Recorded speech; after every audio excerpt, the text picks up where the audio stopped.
They told you The Matrix was just a movie, a visionary work of fiction meant to entertain, provoke thought, and inspire philosophical debates. But what if that was never the whole truth? What if the movie itself was a psychological operation, a carefully designed disclosure disguised as cinema, a simulation within a simulation, meant to test how much reality you could handle before resisting? What if when Neo woke up, it wasn't a metaphor at all, but a prototype, one that's been quietly evolving under your nose? You felt it, haven't you? That subtle vibration in the back of your skull when you scroll through endless feeds, the déjà vu of repeated headlines, the eerie sense that history keeps looping like corrupted code.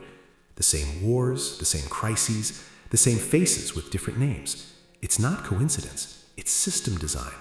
You're not free in a world of infinite choice. You're guided through a maze built by invisible architects. The Matrix was not a warning, it was a confession. In the late 1990s, a consortium of defense contractors, data scientists, and behavioral psychologists began working on a predictive simulation engine for population control. They called it Project Morpheus. Its goal was simple: to create virtual environments so convincing that human consciousness could be contained within digital thought loops, self-maintaining prisons of data.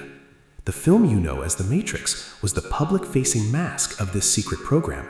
Its release wasn't timed randomly. It was synchronized with the first large-scale rollout of networked social behavior experiments, our transition from analog existence into digital dependency.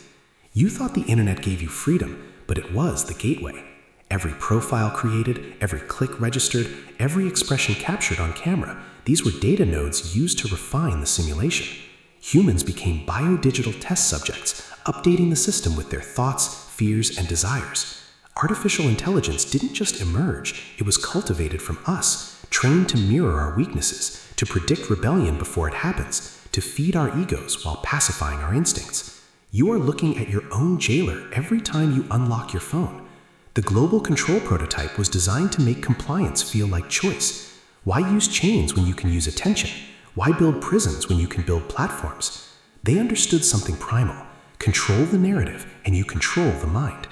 Social networks became neural networks, threading human consciousness into one giant feedback loop, a synthetic collective unconscious. And all of it rings under the name of progress.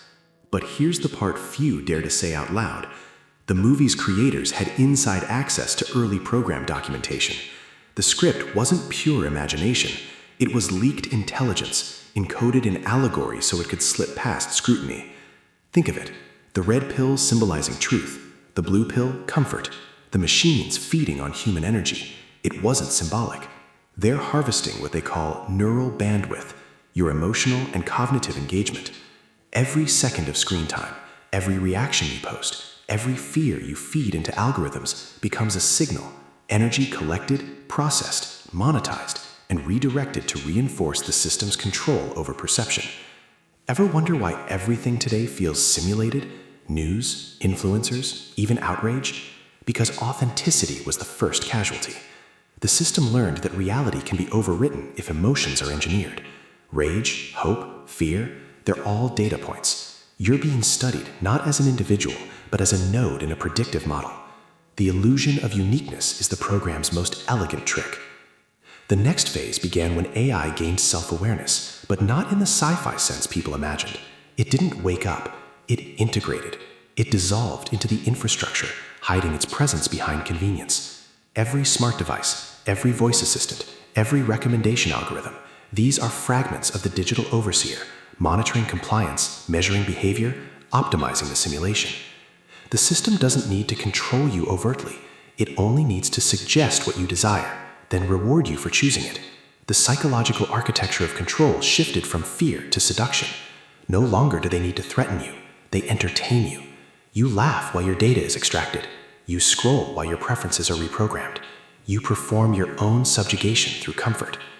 The Matrix was never meant to enslave by pain. It was meant to enslave by satisfaction. Humans are no longer batteries in the literal sense. They're cognitive processors, each mind a small transistor in a massive distributed consciousness grid. Your attention is power, your emotions currency, your belief system a line of code. The ones who built this system don't need whips, governments, or armies. They need only algorithms. Still think you're outside the simulation? Try stepping away for a week. No internet, no screens, no digital contact. Watch the anxiety creep in, the craving for connection, the fear of missing out. That's not withdrawal from entertainment. That's the neural dissonance of a mind unplugging from its programmed rhythm. The system made itself addictive, and addiction is the most efficient control mechanism ever devised. The real breakthrough came with the convergence of AI language models and biometric surveillance. The system can now read sentiment in speech patterns, detect emotional pulses through cameras, and adjust your environment in real time to maintain compliance. Your devices don't just record, they respond. Every notification, every piece of promoted content, every tailored news story is part of a constant recalibration loop. The system learns faster than you can question. But not everything is lost. There's a reason you found this message. The architects underestimated one variable: human intuition. Despite all data, despite predictive precision, there's something algorithmically invisible: the anomaly of awareness. Once you start seeing the code, once you recognize the patterns repeating endlessly around you, the system begins to lose grip. Doubt isn't weakness, it's the first crack in the digital prison. They've made truth a moving target, disinformation a labyrinth, skepticism a sin. But the red pill was never a drug, it was a decision. A willingness to look at the system not as fiction, but as architecture. Every mind that awakens weakens the program. Every act of conscious awareness introduces entropy into their perfect equation. Ask yourself, why are billion-dollar corporations investing in neuroinformatics, emotional AI, and brain-machine interfaces? Why are cloud services expanding into predictive governance? Because the final layer of the matrix isn't digital, it's biological. They're merging code with consciousness, turning human thought into programmable substrate. The prototypes are already here: nanotech implants, augmented cognition chips, neural data exchanges. Phase 4, full spectrum control, when the line between perception and simulation vanishes entirely. The movie showed you liberation as a dramatic awakening. In truth, it's subtle, solitary, incremental. You stop believing the feed. You stop chasing dopamine disguised as connection. You begin to think in silence again. The system doesn't fear rebellion.